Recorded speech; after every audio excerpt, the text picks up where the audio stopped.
Hola a todos, muchas gracias por la presentación y muchas gracias por acompañarnos en lo que va a ser esta revisión de en qué está hoy la relación entre inteligencia artificial y trabajo, en donde lo que me gustaría plantear son tres ideas principales.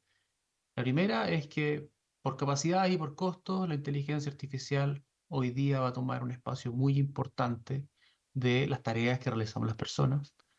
Segundo, que efectivamente las tareas son una muy buena unidad de análisis para que desde los equipos de recursos humanos comiencen a pensar en cómo incorporar la inteligencia artificial en el trabajo de manera masiva. Y tercero, me gustaría contar algunas quizás elementos menos comunes de la discusión entre inteligencia artificial y trabajo que creo que es interesante que tengan en mente. Entonces, solo para comenzar, ¿de qué estamos hablando en este caso cuando hablamos de inteligencia artificial? No estamos hablando solamente de ChatGPT o de algún sistema específico o algoritmo específico que se ocupe en su compañía, sino que son sistemas inteligentes que podemos entender que toman datos o insumos y desde ahí hacen inferencias. Esas inferencias son predicciones, decisiones o contenidos y que todas esas capacidades están puestas al servicio de objetivos que son definidos por las personas. Y por tanto es una herramienta y a la vez un sistema que nos ayuda en esa toma de decisiones y al cual creo personalmente que no deberíamos tenerle miedo. Entonces, como les decía, el primer punto de mi presentación es que tratemos de entender la capacidad que hoy tienen estos sistemas y cómo nos podrían ayudar desde ahí. Entonces, vamos a hacer un viaje en el tiempo cortito y bien moderno de los últimos 3 años. Lo que está aquí es cómo se compara en azul el rendimiento de GPT 3.5 contra el rendimiento de GPT 4.0, que, si se acuerdan bien, se lanzó por ahí por marzo del 2023, por tanto ya hace 2 años atrás, en distintas pruebas en las cuales se pueden comparar con el humano. Y lo que vemos es que en general, en la mayor parte de las dimensiones, en especial al comienzo, en aquellas que tenían que ver con lo verbal, por ejemplo, el GRE en términos verbales o el SAT en writing and reading, todos los temas verbales hace mucho tiempo que ya la inteligencia artificial está alcanzando rendimientos cuasi humanos. Y lo que logró ChatGPT 4.0 es alcanzar un rendimiento muy cercano al humano en ya las pruebas cuantitativas, en matemáticas, en exámenes profesionales, médicos, de abogados, en test de razonamiento, en capacidades de programación. Por tanto, ya hace 2 años atrás estaba muy, muy cerca de las capacidades humanas en casi todos los dominios como herramienta. Si vemos la evolución que ha tenido esto en el tiempo, nos damos cuenta que ya hace bastante tiempo, en cosas como clasificación de imágenes, en comprensión lectora, la base humana estaba superada, pero existían las variables como las variables matemáticas, cuantitativas, y los modelos de entendimiento más generales que hablan del razonamiento, en el cual hasta cerca del 2000 aún no llegaba la inteligencia artificial. Y como les decía antes, hoy día podemos decir que ya se llegó a ese estándar de razonamiento humano y por tanto, si uno le hace una pregunta a una máquina, en general debería encontrar un resultado que es comparable o superior al de nuestros propios compañeros de trabajo. Entonces, desde ahí, una pregunta muy razonable es pensar, bueno, pero esto se estará agotando de alguna manera. No puede seguir creciendo sus capacidades permanentemente. Y lo que vemos desde el 2024 a la fecha es un fenómeno muy interesante que dice que volvió a dar un salto en desempeño de la inteligencia artificial con los modelos que en el gráfico están en rosado, que son los modelos que usan razonadores. ¿Y qué son razonadores? Son aquellos que en vez de solucionar el problema de una sola vez, se toman tiempo para pensar el problema, lo fraccionan en distintos problemas y de cierto modo hacen una línea de razonamiento interno para resolver la pregunta que se le estaba dando o el prompt que se le estaba dando originalmente. Y con estos razonadores, ¿qué es lo que pasó? Que en pruebas que eran un desafío para las inteligencias artificiales hasta ese momento, como son las pruebas A y M, que son el equivalente a una olimpiada de matemáticas, ¿cierto? Una prueba que requiere conceptualización, que requiere abstracción, que requiere pensamiento secuencial, en ese tipo de tareas, los nuevos modelos dan un salto muy, muy grande en capacidades.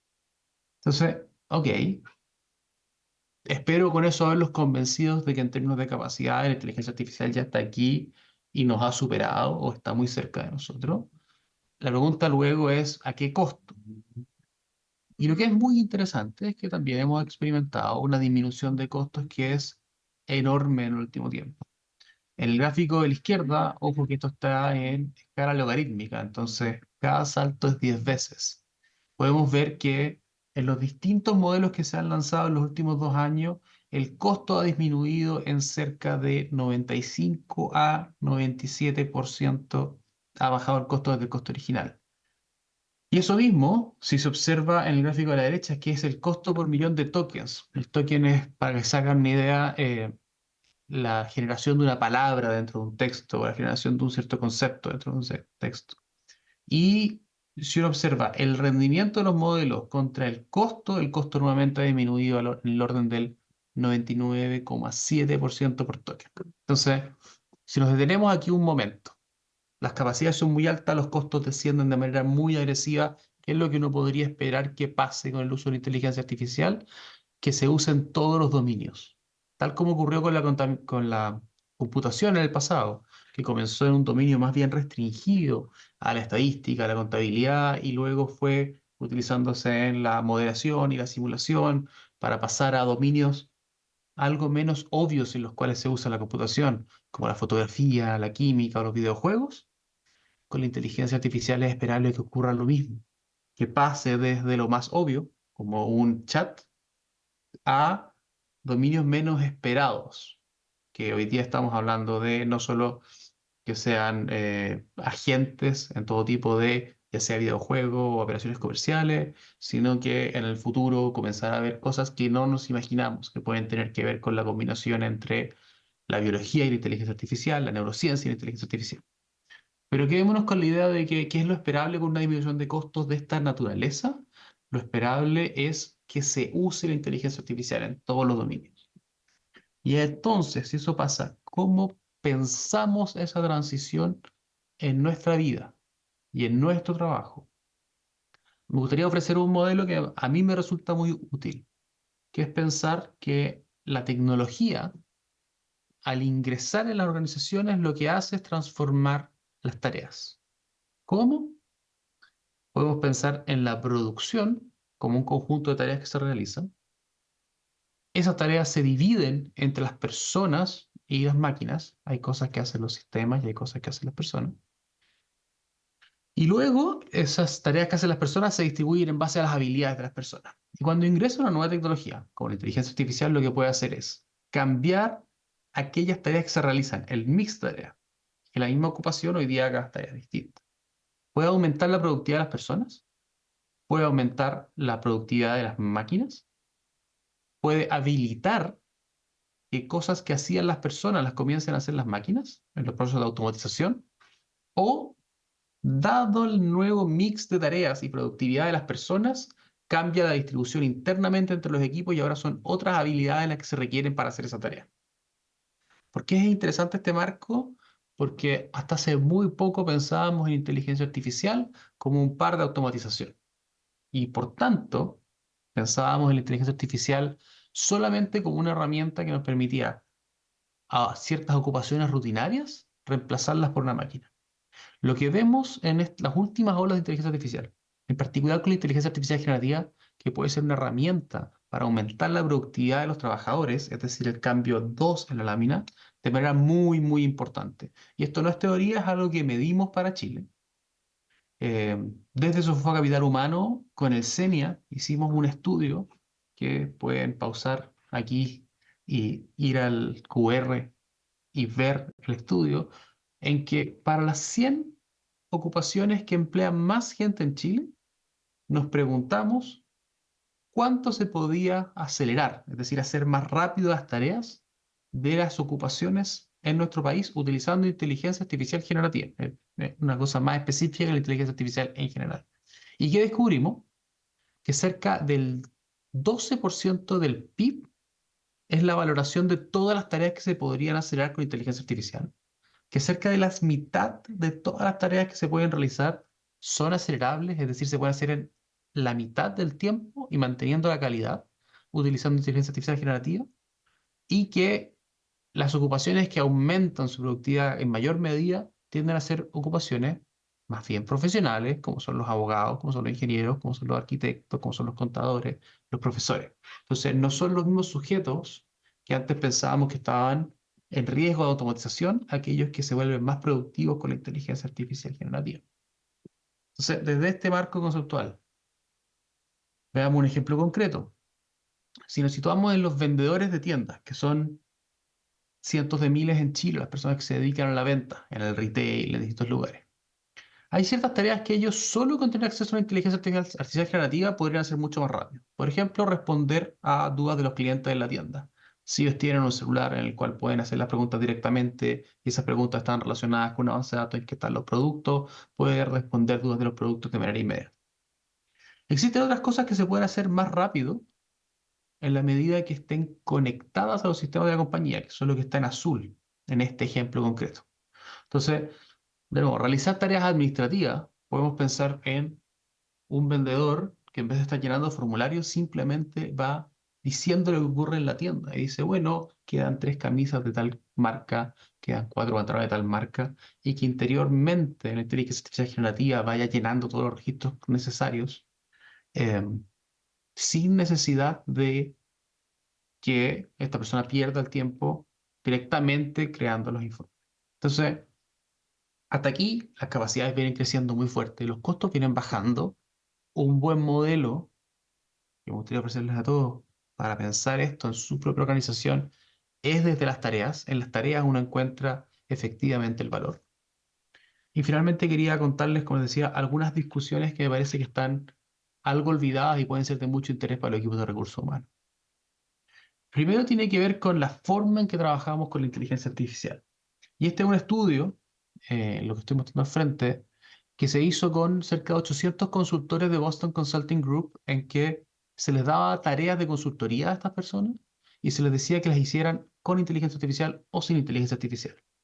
La parte común y que todos podrán tener en la cabeza es que la calidad con la cual entregaban las tareas subió considerablemente, el tiempo en que se realizaban las tareas cayó de manera muy significativa, que de hecho sirvió para igualar el desempeño de las personas de menor desempeño al utilizar inteligencia artificial. O sea, dieron un salto más grande a las personas que estaban más atrás en su desempeño. Todo eso es relativamente conocido. La parte que a mí me parece interesante y que no es tan conocida es que hay ciertas formas de trabajar con inteligencia artificial que te hacen más productivo, que no es cualquier forma de trabajarla que consigue estos resultados. Y ahí hay dos que destacan. Una es lo que los autores de este paper llaman los centauros, personas que ante la inteligencia artificial deciden deliberadamente qué tareas van a realizar ellos y qué tareas va a realizar la máquina.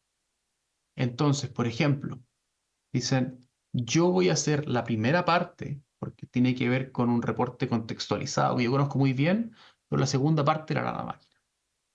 Otra forma de trabajar tiene que ver con lo que llaman los cyborgs, que es personas que utilizan inteligencia artificial en todas sus actividades, permanentemente. Entonces, de todas las formas de trabajar, hay dos que ya está claro que aumenta la productividad porque son formas de trabajar muy como, orgánicas con la inteligencia artificial, muy fáciles de integrar en tu modo de trabajo. Segunda cosa que en general no se habla mucho, la inteligencia artificial puede ayudar a los equipos de trabajo. De aquí de nuevo, a un grupo de cerca de 700 personas de Procter Gamble se midió cómo solucionaban problemas cuando tenían inteligencia artificial y cuando no en equipos de trabajo.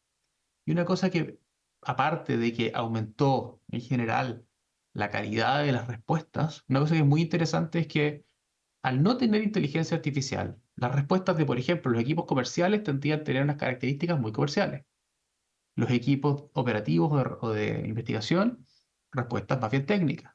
Pero cuando se usaba inteligencia artificial, las respuestas tienden a armonizarse y los equipos de comerciales y de desarrollo comenzaban a entregar respuestas que unificaban las miradas de ambos equipos.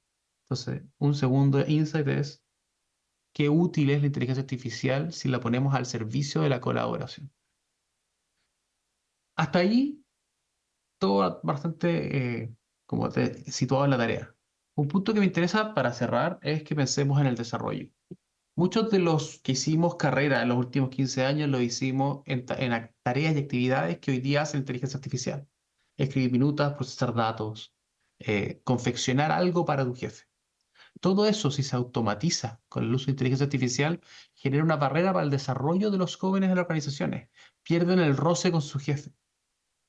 Y ahí hay algunas recomendaciones que ya se están dando de cómo hacer que los jóvenes rompan esa barrera que se produce al no tener roce con el jefe, que tiene que ver con programas de mentoría, que tiene que ver con incluir jóvenes en instancias de toma de decisiones en los cuales quizás no estaban incluidos, que tiene que ver con tratar de integrar la tecnología en los procesos de validación con los jefes o en la generación de carreras en las cuales las personas vayan enfrentando desafíos de creciente dificultad día a día.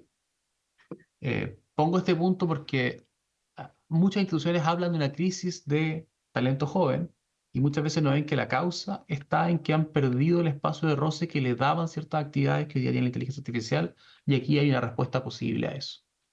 Entonces, espero que les haya gustado la presentación. Como les dije, mi intención es darles a conocer que la inteligencia artificial ya está para todas las tareas, que las tareas son un modo de pensar esto muy útil y que hay algunas otras cosas más invisibles que puede que conozcan. Muchísimas gracias por su atención.